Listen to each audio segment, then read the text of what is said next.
Freiheit gesetzt und zugleich eben dadurch in die höchste Verbindlichkeit.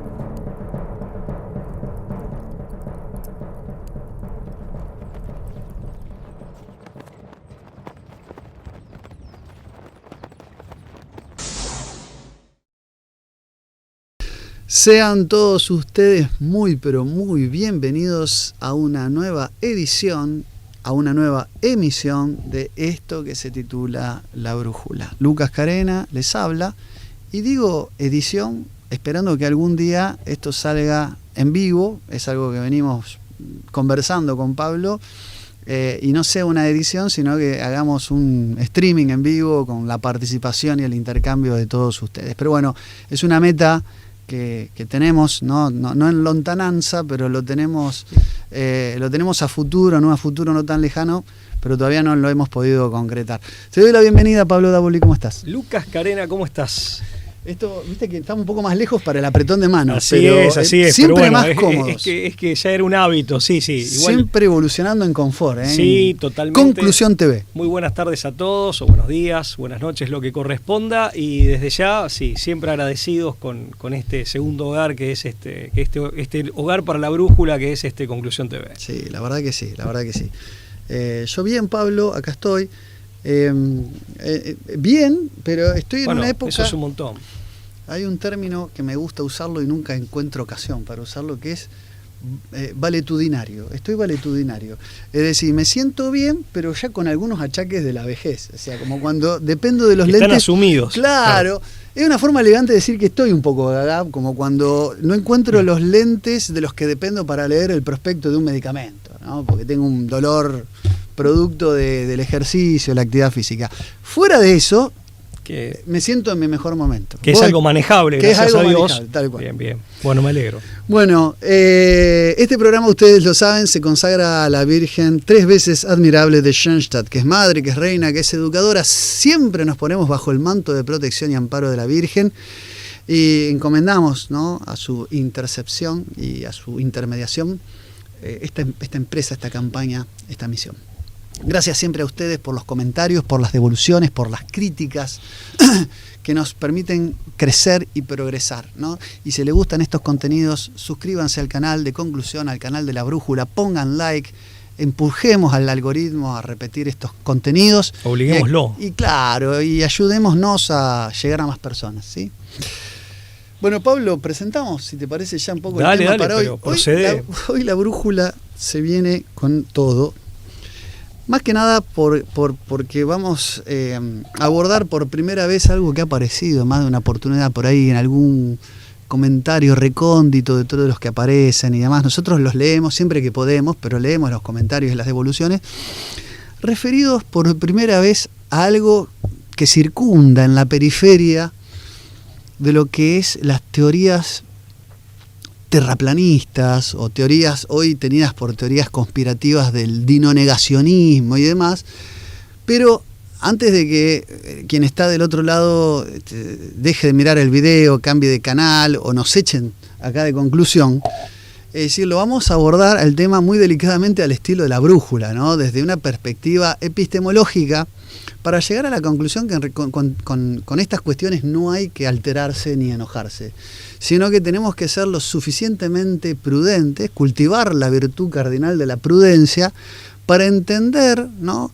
que en realidad las ciencias son, desde el punto de vista más actual de la epistemología moderna, bueno, cambiantes, fluyen y demás, y por lo tanto tenemos que también tener la prudencia del ojo científico, ¿no?, y dudar absolutamente de todo, incluso de que el sol saldrá mañana, como un ejercicio mental para la proliferación del saber científico.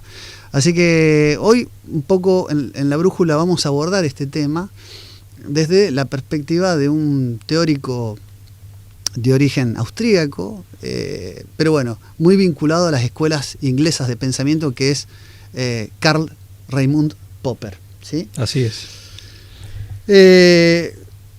una primera cuestión preliminar que me parece que es prudente a la hora de explicar esto. Lucas, perdón, Sí. disculpa la interrupción. No, pero por vamos favor. a aclarar estamos- al público, vos no querés decir que Popper era terraplanista. No, Bueno, bajo ningún entonces me punto quedo de más vista. Tranquilo, me quedo No, más no, tranquilo. no. Popper sí habló acerca de la lógica y las ciencias sociales, Claro. haciendo una crítica a cómo se venía pensando la lógica, sobre todo desde la escuela del empirismo lógico, ¿no? Así es. Recordemos que en su momento, ¿no? Moritz Schlick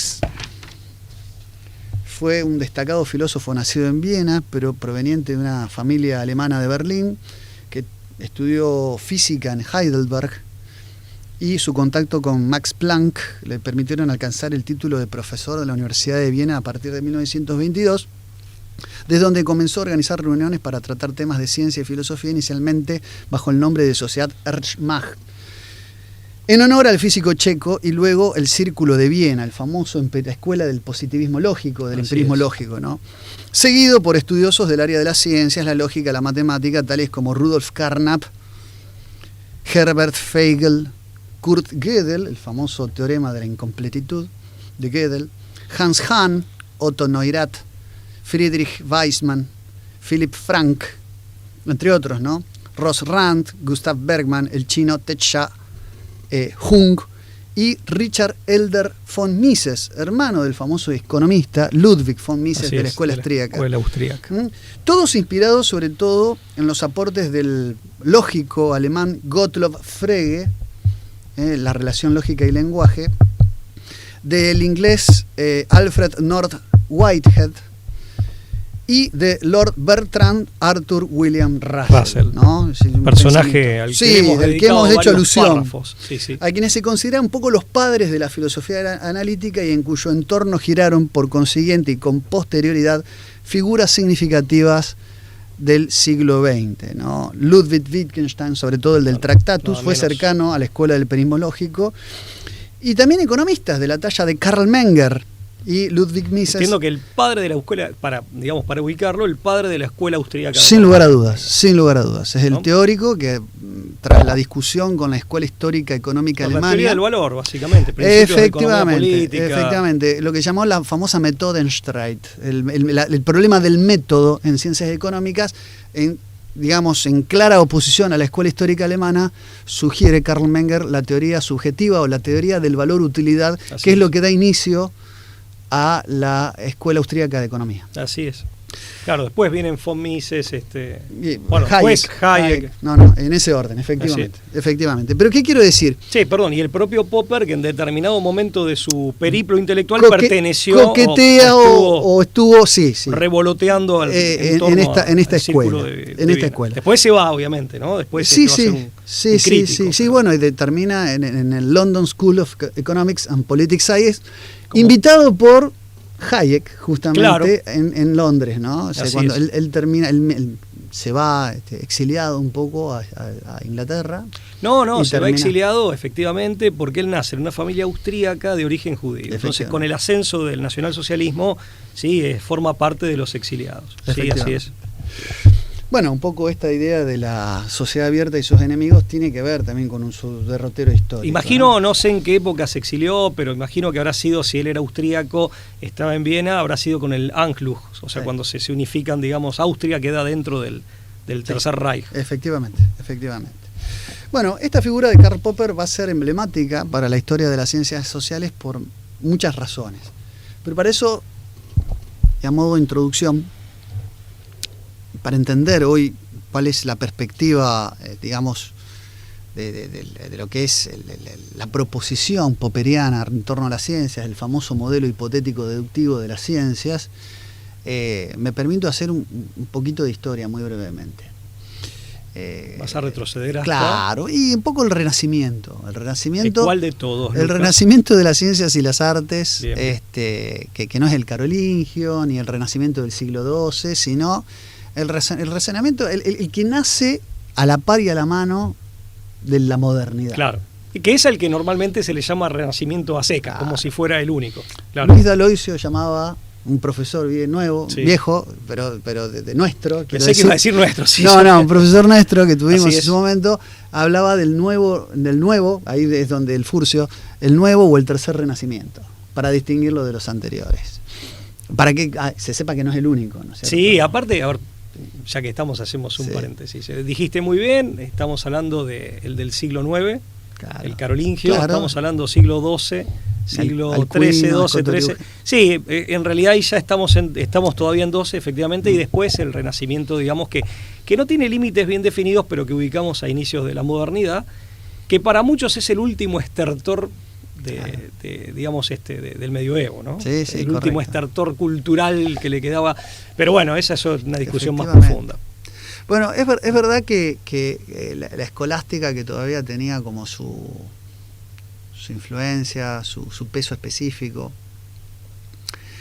que entra en cuestionamiento, es decir, plagada de aristotelismo, había privilegiado, de la mano del propio Aristóteles y su famoso compendio y tratados de lógica, agrupados así por Andrónico de Rodas, bajo el nombre de órgano, el órgano de Aristóteles, había privilegiado a la deducción como un método certero para alcanzar a las verdades del conocimiento.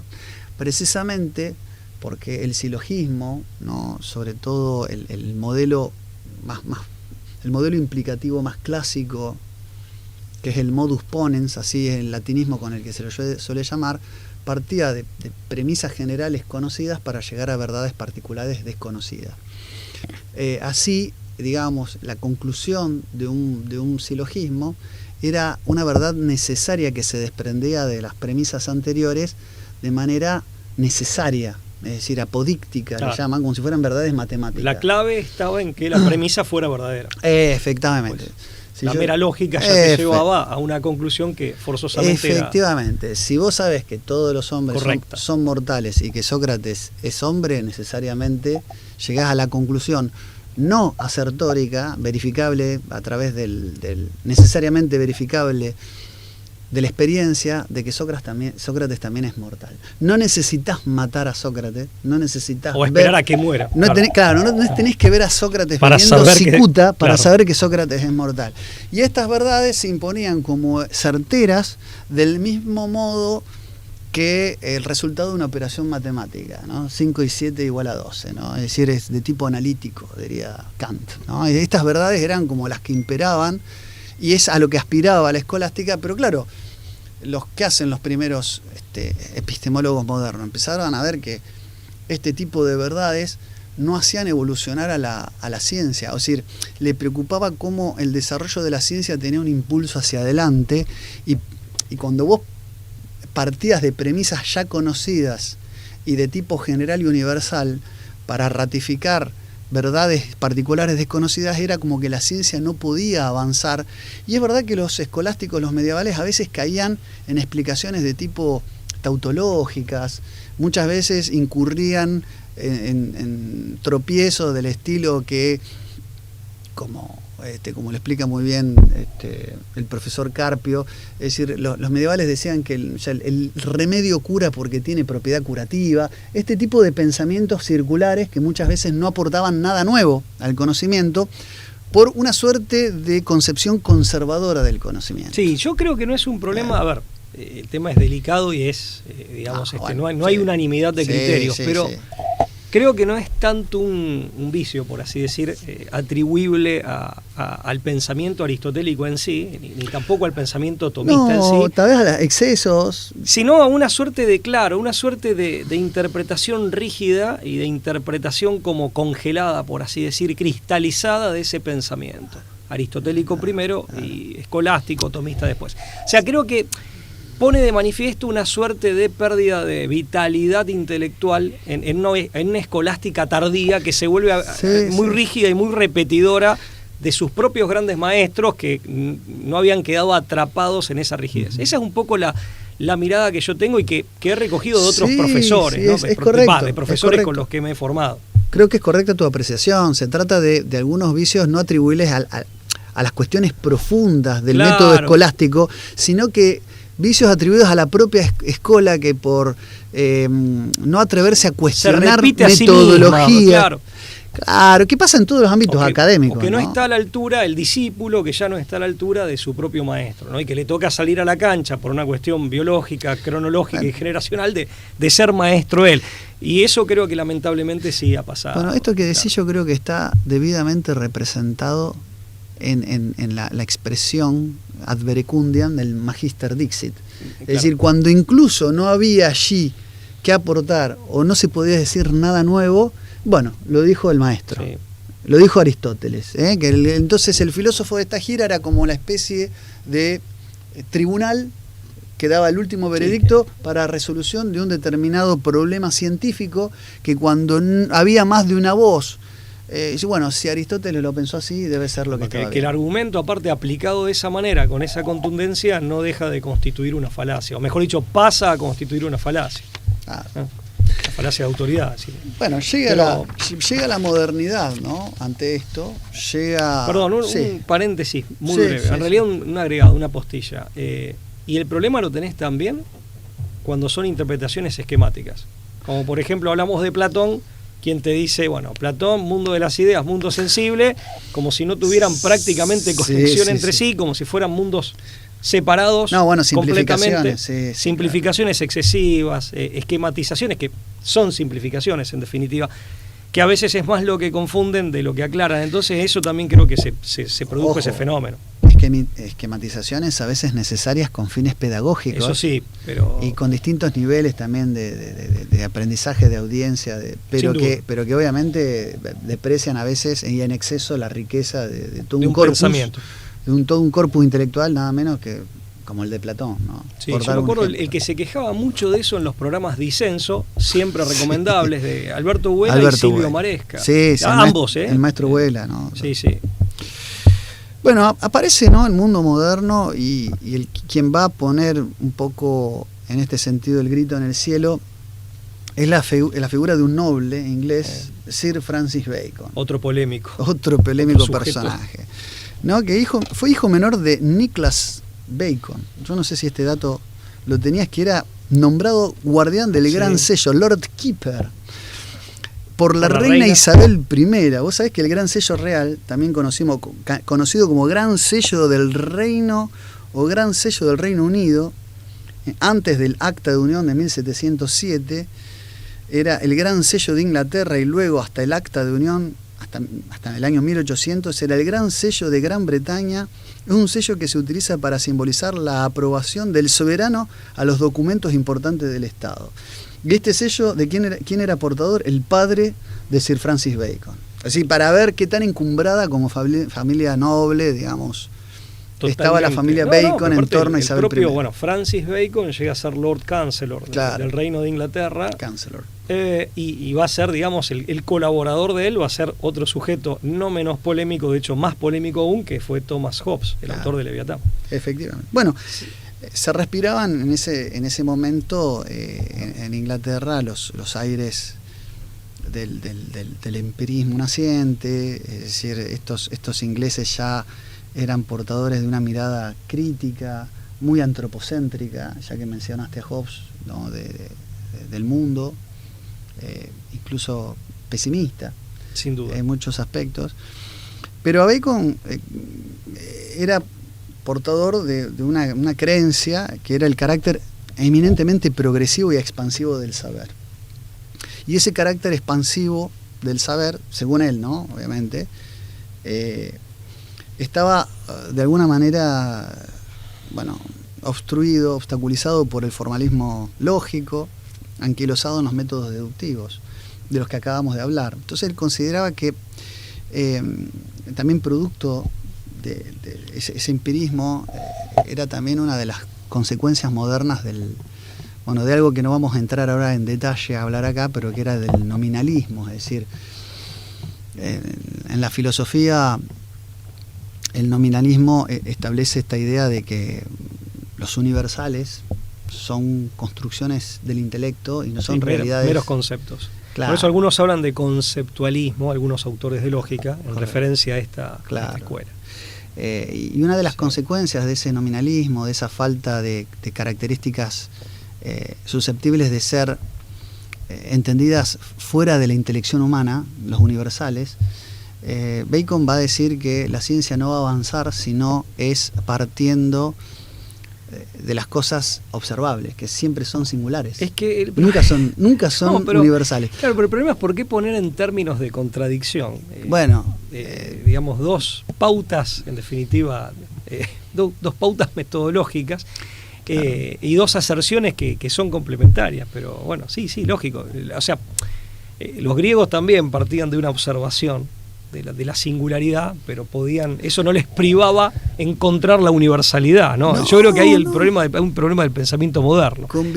Convivían, lejos de ello, convivían armónicamente, efectivamente. Acá, es decir, la modernidad lo que hace es anteponer unos nuevos dogmas modernos, ¿no? La idea de tabula rasa, por ejemplo, es decir, de que somos una pizarra en blanco que se llena con información que obtenemos del resultado de nuestras percepciones sensibles, este punto de partida del conocimiento que descree de todo tipo de conocimiento universal, metafísico. Lo que pasa ahí está el problema. La inmanencia, en última instancia, es lo que prima la modernidad. Vos escribiste un artículo muy bueno, dicho sea de paso, y aprovecho para decirlo públicamente, porque yo no lo conocía, lo leí recientemente, y me gustó mucho, me pareció muy, muy claro y aparte al mismo tiempo muy profundo. Y claro, creo que vos ahí das en la tecla, que aparte lo acabás de reseñar magistralmente. La ausencia de metafísica y el inmanentismo como una posición ya ideológicamente adoptada, claro, ¿no? Claro. Entonces ya estás encasillado, ¿no? En una determinada mirada del mundo y una determinada interpretación del mundo, ¿sí? La cosa es que ante esto que decimos, Bacon va a ser el encargado de signar a través de una obra con un título muy sugerente, el Novum Órgano, justamente el nuevo órgano, en respuesta a Aristóteles. O sea, alguien que le llama nuevo órgano a un texto es porque está haciendo una, no sé si una declaración de guerra, pero una réplica, pero por lo menos está presentando algo netamente alternativo, ¿no? Y en el nuevo órgano establece como un método absolutamente distinto a los deductivos, pero que también son métodos inferenciales, que también se estudian en lógica, que son los métodos inductivos. Bien. Es decir, que esto es simplemente establecer leyes generales para la ciencia a partir de la observación de lo singular, que es lo que se puede ver con los sentidos. O sea, siempre que es, digamos, las cosas determinadas, las realidades físicas, y sobre ellas, en todo caso, tratar de detectar regularidades, denominadores comunes, patrones a los que le llamamos leyes, ¿no? Es como funciona, de hecho, la inteligencia artificial.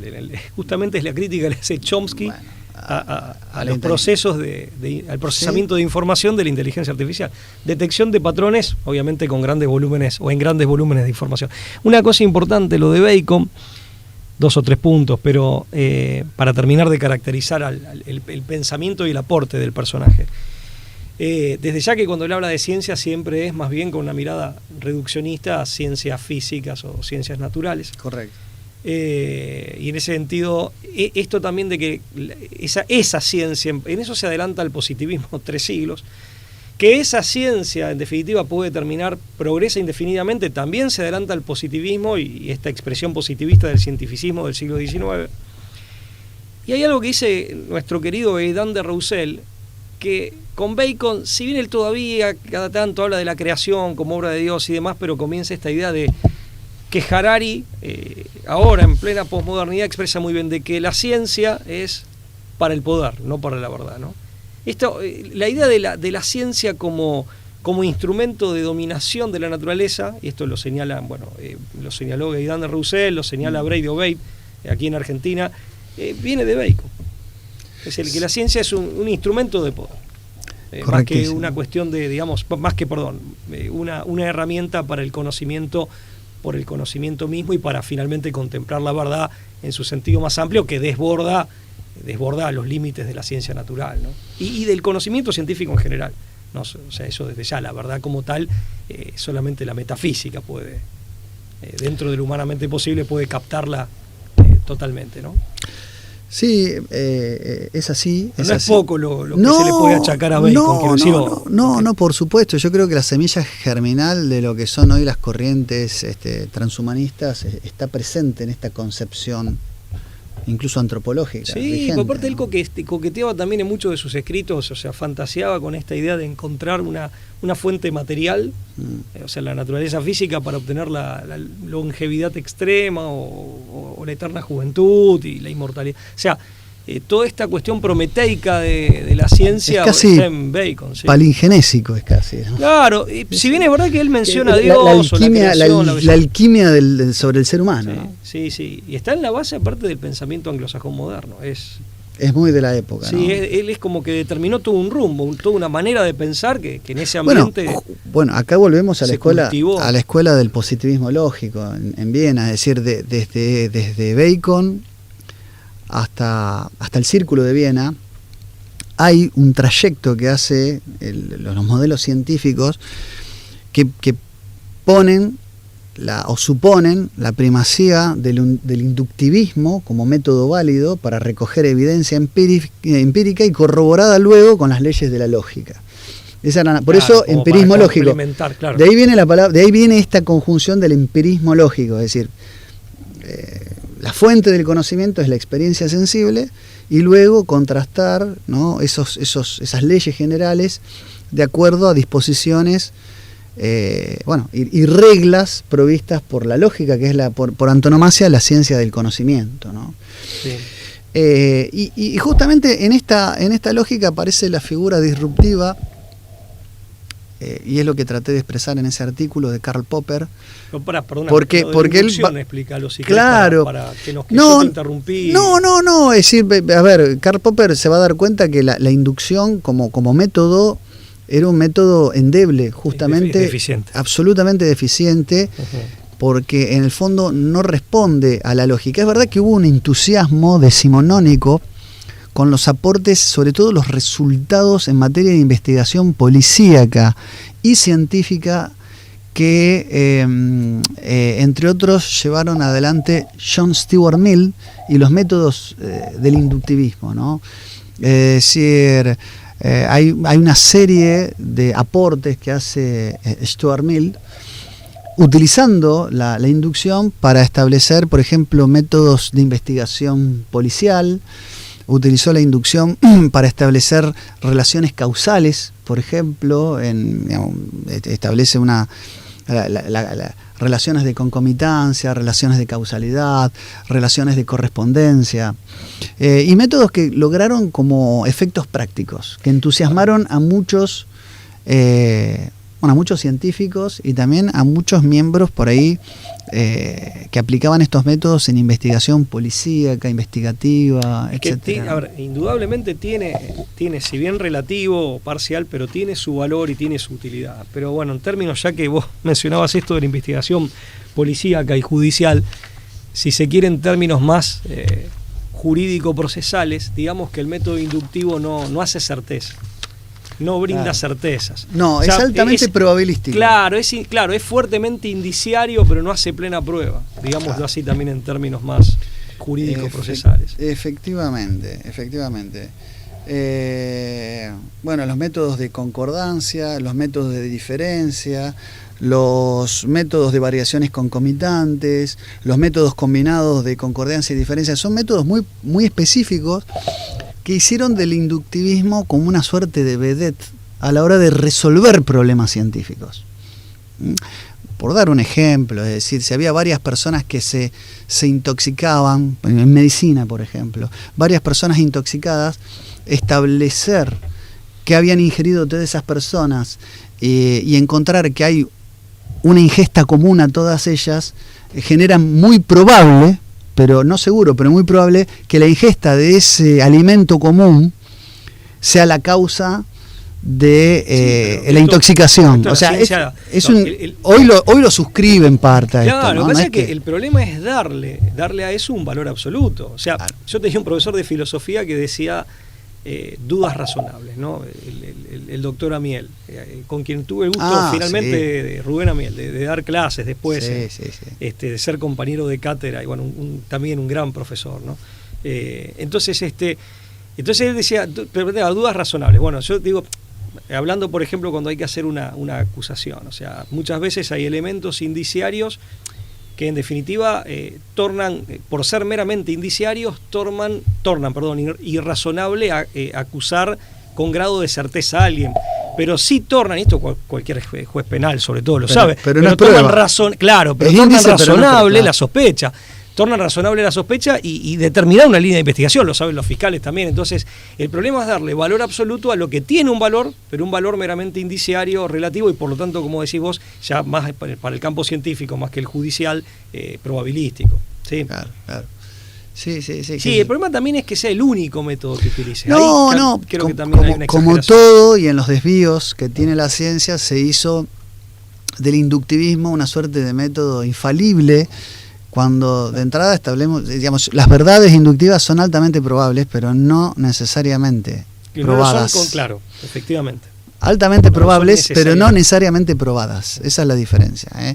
Es como lo que decís vos, el ejemplo de la persona que muere y el principal sospechoso le debía plata. Y bueno, sí, es un índice.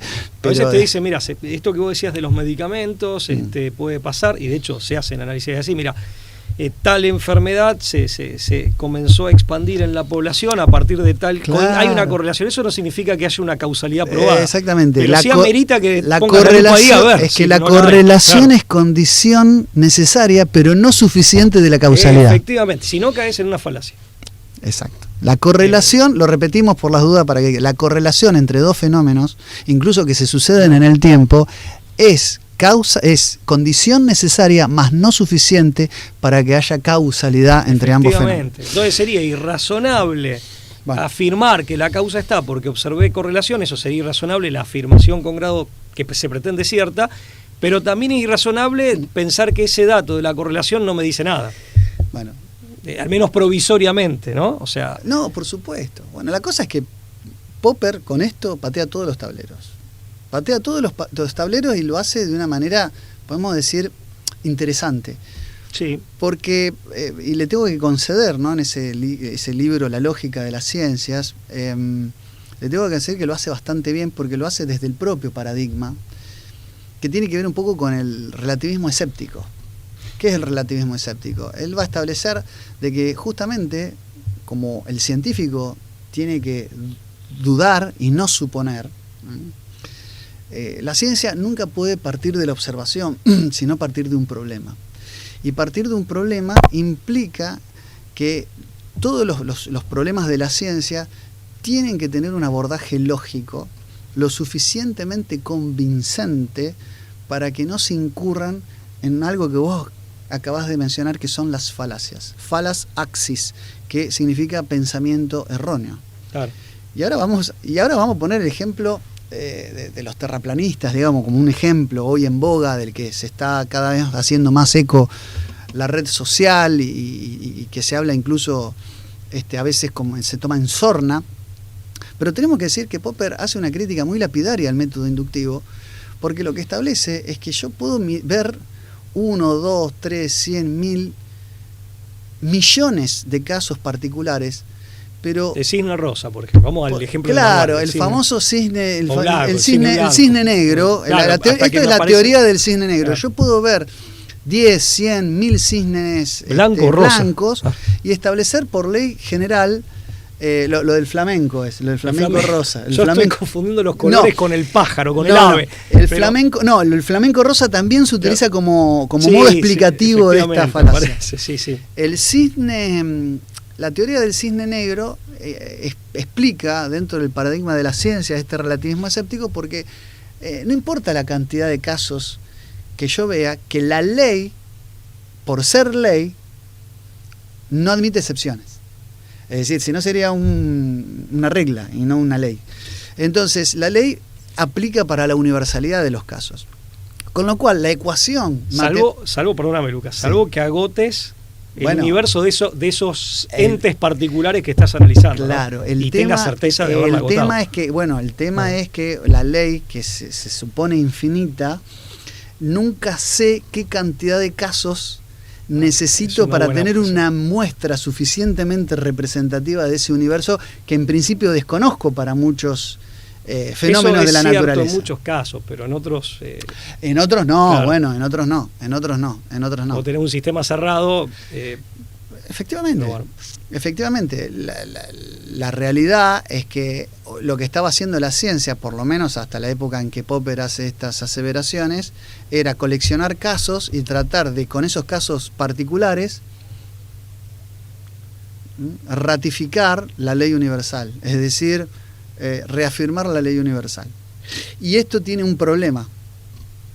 La ecuación te da n sobre infinito, lo cual es igual a cero, o mejor dicho, un número indeterminado que se aproxima a cero. Y esa ecuación no puede ser nunca la base de sustento de orden lógico para la proliferación de la ciencia. Es un absurdo. Es un absurdo. Planteado así ni hablar, pero descubre el talón de Aquiles, o pone de resalto el talón de Aquiles del método inductivo. Claro, porque la inducción, digamos, tenés n casos particulares que vos podés ver, pero el cisne negro existe, y a lo mejor vos todavía no lo viste. Ese es el tema, claro. El cisne negro existe, vos todavía no te encontraste con ninguno. O sea, está bien, es como una vez dijo Alberto Huela, no está acabadamente demostrado de que yo me vaya a morir. Hasta ahora los hombres que han existido van muriendo. Está bien, nosotros podemos explicar por qué se produce la muerte, ¿no? Pero ahí vamos a la causa, al análisis de causa. Pero es muy interesante esto que acaba de decir. Eso lo dijo una vez Alberto Huela en Disenso. Porque en todo caso que todos los cisnes son blancos, no es una verdad. Es una hipótesis de tipo conjetural, claro, científica, y algo que es maravilloso, falsable.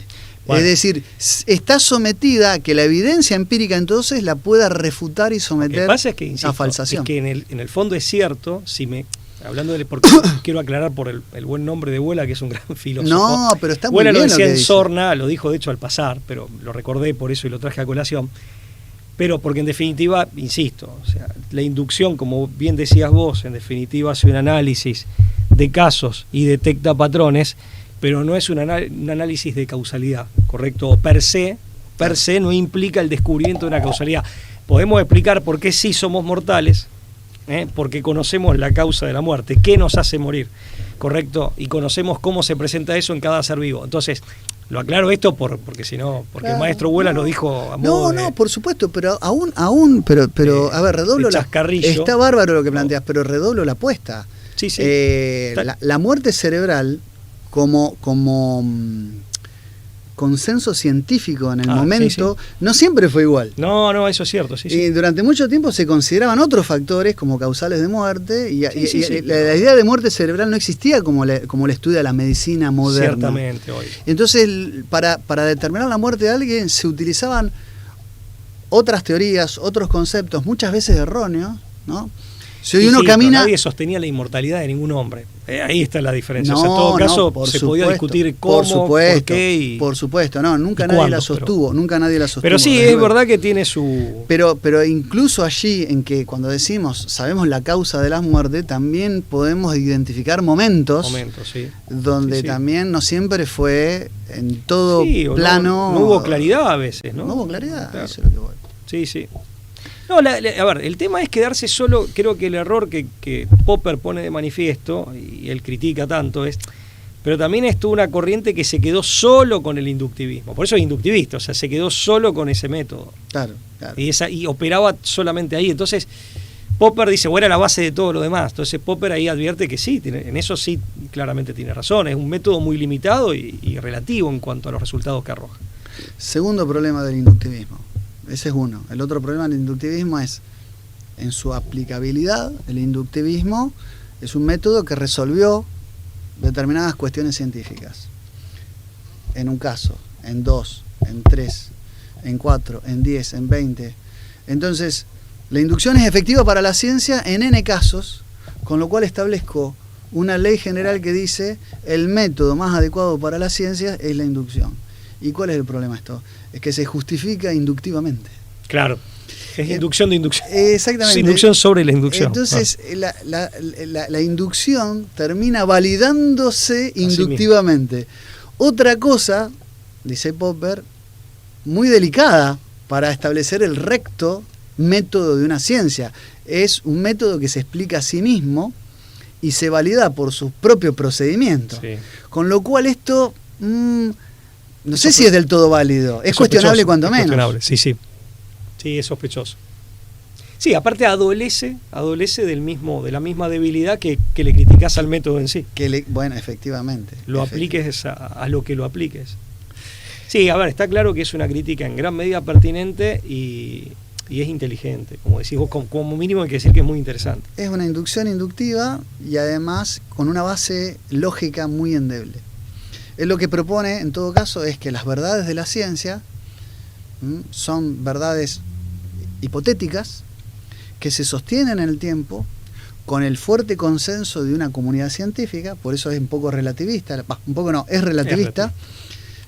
La comunidad científica que determina a través de un consenso, no es una cuestión de mera votación o de mayoría, es decir, hay determinadas teorías científicas coincidentes entre sí, pueden ser más o menos conexas, más o menos inconexas, pero que coinciden con algunos postulados generales, y hay como una suerte de hegemón científico, una hegemonía científica que establece que esas verdades son las que imperan hasta que se demuestre a través del caso particular una evidencia que la refute. Sí, es decir, lo que propone es otro modelo lógico que es el modus negativo, el modus tollens. Es decir, es una implicación en donde si yo niego la premisa mayor, no se puede cumplir la premisa mayor. Por decirlo, para que se entienda, todos los hombres son mortales. Zeus no es mortal, luego Zeus seguro no es un hombre. Es un modelo válido. El modelo en el que se estaba basando la ciencia es un modelo de tipo ponens, digamos, modelo positivo, pero afirmando el consecuente. Claro. Todos los hombres son mortales, Sócrates es mortal, luego Sócrates es un hombre. Sucede que Sócrates se llama mi perro, que es perfectamente mortal y no es un hombre. Entonces, la validación de esto, y eso es en lo que caía el inductivismo, porque utilizaba el caso particular para convalidar la ley general. Ahora lo que dice es, la ley general es propositiva, hipotética, y se utiliza el caso particular, en todo caso, para refutarlo. Lo que pasa es que ahí, es interesante, insisto, y no le falta gran parte, o sea, digamos, no deja de tener... le falta rigor, claro, pero siempre desde esta perspectiva inmanente, ¿no? Es decir, claro, no o sea, estamos acá. Él hace una crítica del inductivismo como utilización hegemónica, por así decir, o digamos, o como absolutización del método inductivo, en donde la crítica creo que sí, que es pertinente, al menos en enorme medida, eso desde ya. Pero lo que él propone a cambio no deja de tener sus riesgos también. Primero, se vuelve toda teoría científica eminentemente, bueno, no digo que él lo haya propuesto, pero se corre el riesgo, siguiendo esta manera de pensar, de que toda teoría científica se vuelva eminentemente conjetural. Claro. Escribió un libro que se llama Conjeturas y Refutaciones. Bueno, entonces, y a veces la prueba por la negativa, lo sabemos en derecho, es prueba diabólica. Claro, entonces, estamos de acuerdo. Pero además, que esto lo pones muy bien vos en tu artículo, y yo comparto esa crítica, hay un nominalismo en la base, porque además él plantea de que finalmente la verdad escapa a la capacidad del conocimiento humano para ser aprendida. Claro. Y en todo caso, son tus palabras, te estoy parafraseando, sí. Coincido, queda a lo sumo como un... si bien es el objetivo de la ciencia, él declara que es un objetivo inalcanzable, lo cual también es falacia de petición de principio. Y al ser un objetivo que finalmente es inalcanzable, según él, se corre el riesgo de la desmoralización científica, de la desmoralización epistemológica. Y aparece la guerra también de los discursos científicos. ¿Me explico? Que van a evitar a toda costa, porque entonces la tarea, en definitiva, o el foco de interés pasa a ser, vos lo decís bien como que es un ideal, la verdad pasa a ser un ideal regulativo pero inalcanzable desde esta perspectiva. Claro.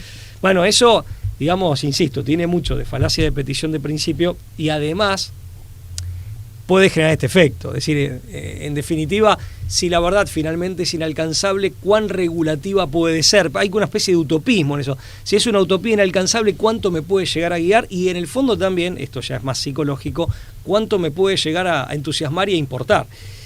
Ahí yo creo que tiene aspectos tiene costados el planteo, en este sentido, tiene costados que son problemáticos, ¿viste? Por lo menos en lo conceptual, pero también en las consecuencias prácticas en la labor científica. Sí, sí. Porque aparte hay algo que dice Ferreter Mora, que habla de decir, por entonces las teorías tienden a inmunizarse contra la falsación, a desarrollar una especie, y termina siendo una guerra discursiva. Claro. Ahí entonces el discurso científico queda atrapado también en lo que por sentido común diríamos la pérdida de objetividad.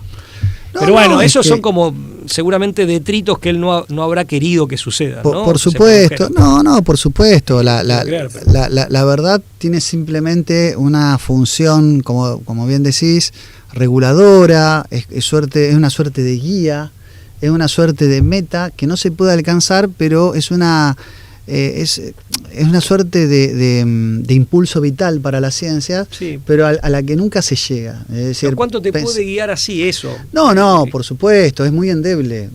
Justamente el valor de una sentencia científica está dada no por su contundencia, sino por su fragilidad. Eso es la teoría de la falsación, es decir, cuanto más falsable sea una hipótesis, más científica es, sí, pero desde este punto de vista epistemológico, esa suerte de fragilidad, que es lo que lo hace científico, se sostiene meramente como una consecuencia en el tiempo y sujeta a un consenso de una mayoría, una comunidad científica, con lo cual no solamente es relativista, sino también que es muy escéptica. Claro, es una forma de escepticismo, ¿no? Y ahí, ¿cuánto, digamos, cuál es recuperar a Pirrón de Elis, ¿no? Claro, decir, tal cual, bueno, que vos lo citás. Sí.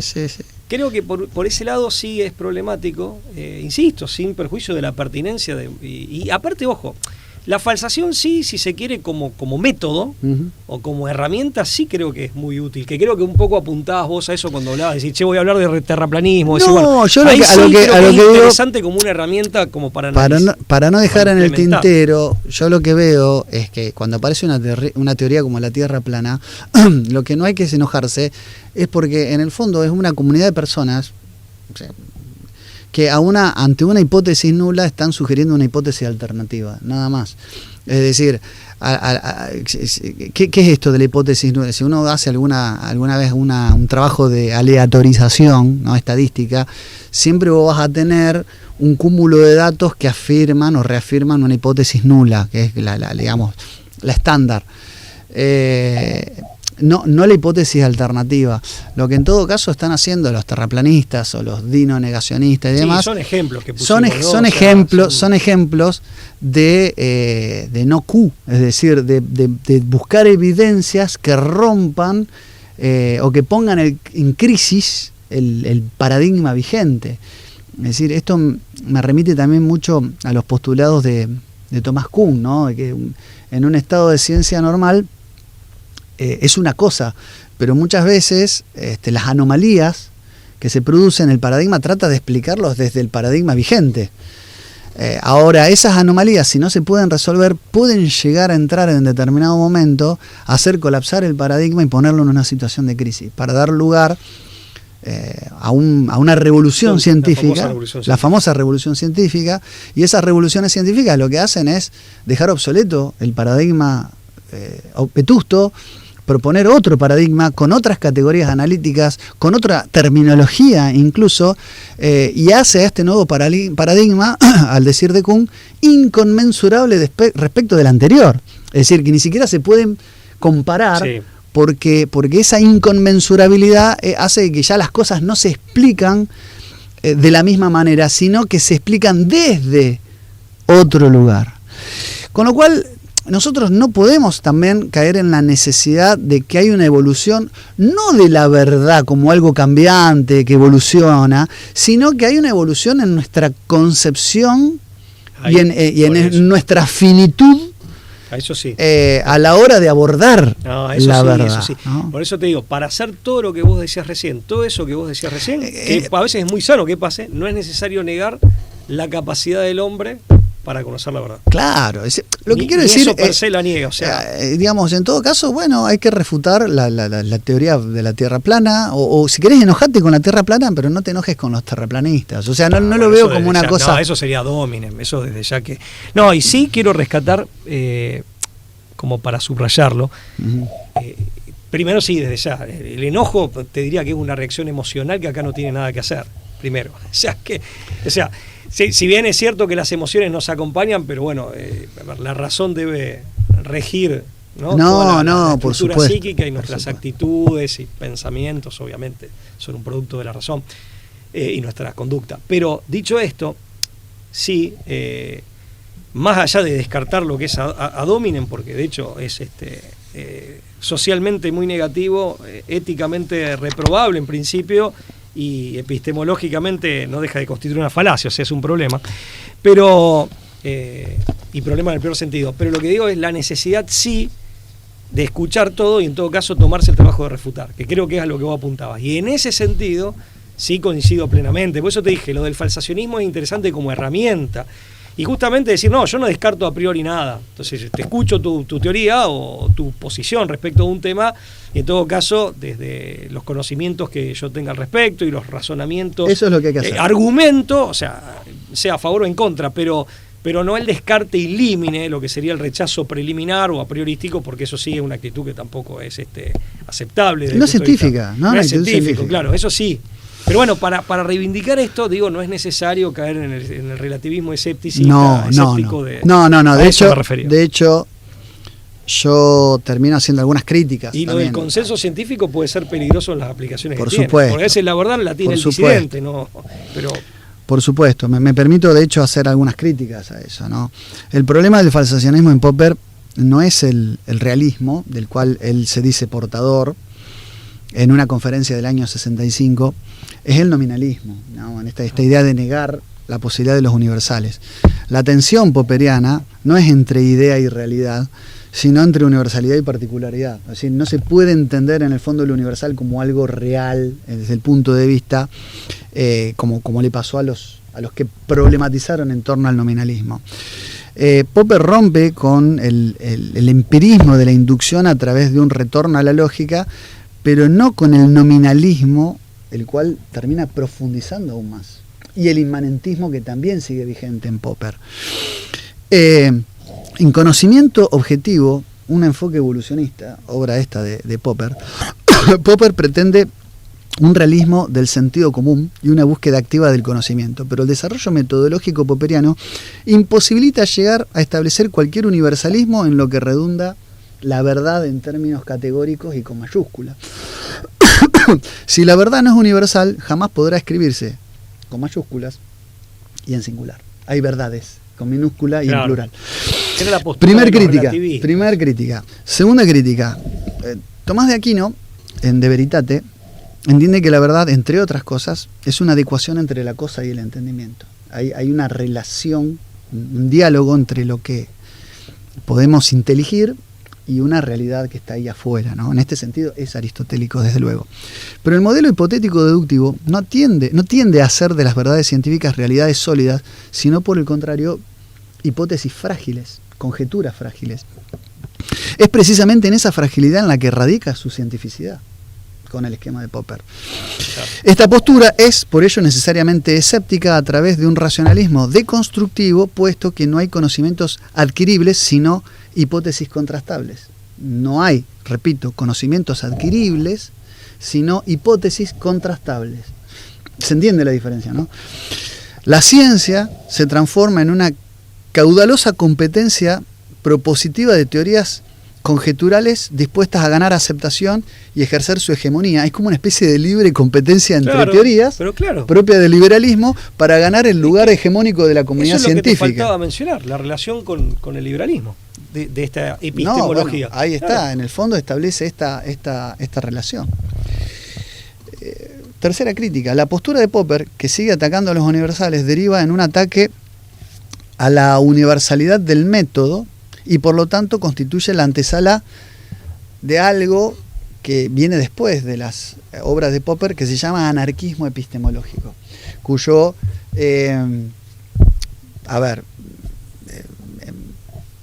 exponente más distinguido es Paul Feyerabend, ¿no?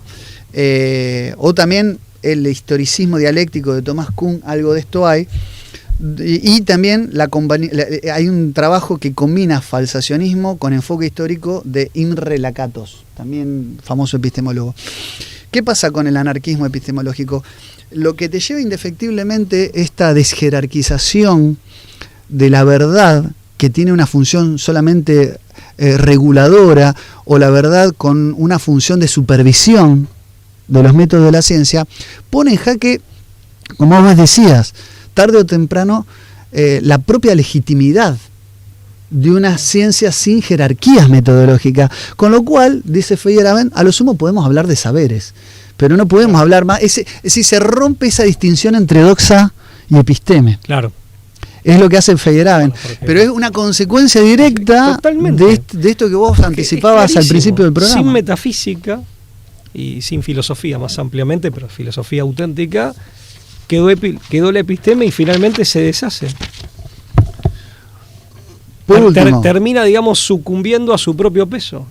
Popper no niega la verdad, pero esta jamás será alcanzada. En consecuencia, si la ciencia no revela nada, sino que instala hipótesis en un acuerdo consensuado de la comunidad científica, en efecto, la función de las ciencias no es correr ningún velo.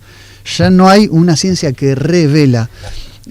Pero ese escepticismo redunda entonces en una suerte de nihilismo, por un lado, y una suerte de elitismo de una comunidad científica que se arroga el monopolio de la legitimación de teorías y, en la medida que se sostiene en el tiempo como consenso, redunda también en un relativismo diluyente. ¿Cuántas veces en nombre de la ciencia y del monopolio de la legitimación de un relato, al estilo de Lyotard, se nos imponen muchas veces mecanismos coercitivos para la sociedad? No quiero hacer alusión a algo que todos conocemos en el año 2020 que pasó a nivel mundial. Por supuesto, y digamos con otras temáticas, problemáticas sigue sucediendo. De hecho, nunca fue una actitud auténticamente científica, ni la falacia ad hominem, atacar al que piensa distinto o desacreditarlo por razones de orden personal, digamos, ni mucho menos no escucharlo y en todo caso ensayar la refutación y aceptar el debate en términos lógicos, realmente civilizados y en mi modesta opinión también cordiales, no solo respetuosos, debieran ser cordiales, sino que además, en definitiva, vos fíjate que hay una suerte de atrincheramiento, o sea, todo queda reducido a discurso o a relato, como mejor decías vos de hecho, y a una suerte de atrincheramiento total si la verdad finalmente es inasequible. De lo que se trata es de defender una versión que no deja de tener siempre algo de provisoriedad y en todo caso lo que intenta es mantenerse en el tiempo, evitando que esa provisoriedad que se declama la consuma. Pero es que todos hacen lo mismo, entonces... Es que Popper pregona el carácter provisional de las hipótesis científicas. Que no digo que no lo tengan, declarativamente lo hace, ¿no? Es que él lo hace aparte, lo hace partiendo de la premisa de que nunca se va a encontrar nada que amerite esa permanencia, que resista la prueba del tiempo. En todo caso, porque, insisto, ahí lo que yo decía de la petición de principio, él parte de la premisa de que la verdad como tal es incognoscible. Que es por eso vos lo acusás bien, si bien él se dice realista en ese discurso de 65, en ese congreso, vos hacés la acusación entre comillas, por supuesto, lo sindicás como un relativista escéptico. Y creo que por eso ponderé entre otras cosas tu muy buen artículo, que aparte es largo, es un artículo de 15 páginas, quiero decir, no es un articulito de... Pretendía que sea de menos, pero se me fue... No, es un lindo artículo. Bueno. Y ahora, ¿cómo es el título? Se llama Notas sobre Karl Popper, del nominalismo al relativismo escéptico. Bueno, por parte del nominalismo pone de manifiesto, por eso te digo, en esa orfandad de la falta de metafísica finalmente no resiste su propio peso la epísteme y se degrada en doxa. Aclarando que los primeros nominalistas, Guillermo de Ockham o Dan Scotto, no esperaban que sus teorías tengan estas consecuencias, ni eran personas ateas, Voy a decir algo un poco pueril, pero creo, en realidad, a ver, puede sonar así, digamos, es una idea que expresa una realidad bastante profunda, pero de una manera muy sencilla. Sí. Las ideas tienen hijas, nietas, siempre les digo a mis alumnos más jóvenes, que las ideas tienen bisnietas. Hijas, nietas, bisnietas, hay una genealogía de ideas. O sea, la bisnieta desde luego no es igual que la bisabuela, pero ciertamente sin la bisabuela no podría haber existido y algo de la bisabuela tiene. Entonces, justamente sí, hay que tener en claro que son procesos también, ¿no? En la construcción y en la evolución de los discursos, en este caso de los discursos científicos que se pretenden tales. La otra cosa discutible es que lo no falsable no sea ciencia. Él como ya negó toda posibilidad de verificación y va por el camino de la falsación, entonces lo no falsable no es ciencia. Claro, bueno. Eso también es un...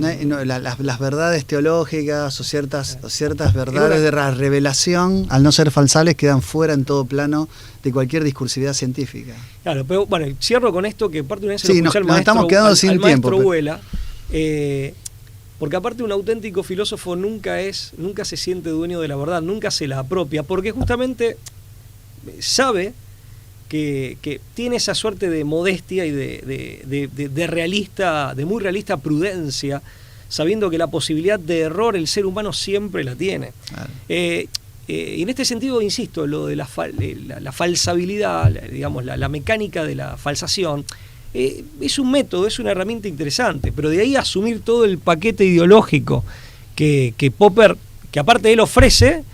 Lo de paquete no lo digo peyorativamente, fue una expresión, simplemente que se me ocurrió el combo, ¿no? Tampoco lo digo peyorativamente. Y que lo ofrece también como un respaldo epistemológico de lo que él propone, que es la sociedad abierta. Donde escribe la sociedad abierta y sus enemigos, porque por eso también la asociación muy atinada que vos hacés con el liberalismo, que de otro modo la hacía Kelsen. Kelsen decía que las democracias liberales no podían sino existir sobre la base del agnosticismo. Bueno, porque Kelsen hablaba en términos ahí de teología política, siendo Kelsen, curiosamente. No pero estaría tan de desacuerdo con... No, es que está en la misma línea. Después podemos ver si eso es un universo deseable o no, pero tan ahora, desatinado no está. Que como mensaje práctico, sencillo y práctico, al mismo tiempo profundo, no, claro que debe haber un diálogo siempre respetuoso, claro, y siempre abierto de todas las posiciones y teorías que se lucubren, y en ese diálogo obviamente desde luego que si uno no está de acuerdo con algo tiene que poder decir, tiene que elucubrar los argumentos de por qué no está de acuerdo, y en todo caso refutar en buena ley la posición del otro. Eso desde ya, ese es un trabajo. Lo que pasa es que muchas veces se utiliza esta teoría para hacer exactamente lo contrario, para omitir tomarte ese trabajo. Eso es lo que condenamos, la cerrazón del debate. Por eso pusimos el ejemplo del terraplanismo como una forma de refutar paradigmas vigentes, ¿no? Lo que apelamos al no enojo y a asumir una posición verdaderamente científica, que en todo caso refute las ideas. No soy el dueño de la verdad, ni tomo posiciones a priorísticamente, tal cual. Es al revés, es exactamente al revés. Pablo, como no podía ser de otra manera, nos quedamos sin tiempo. Sí. Te agradezco tu compañía para desarrollar igualmente esto. Al que le interese el artículo me lo pide a lucascarena@hotmail.com, una cuenta de correo que tengo para contestar estas cosas. Me lo pide por correo y se lo envío. Es para debatir, para reflexionar, justamente, y siendo consecuentes con este programa, para cerrar ningún debate, sino para abrirlos y seguir desplegándolo. Les agradecemos a todos por habernos acompañado hasta acá y nos reencontramos la próxima. Chao, hasta luego. Chau.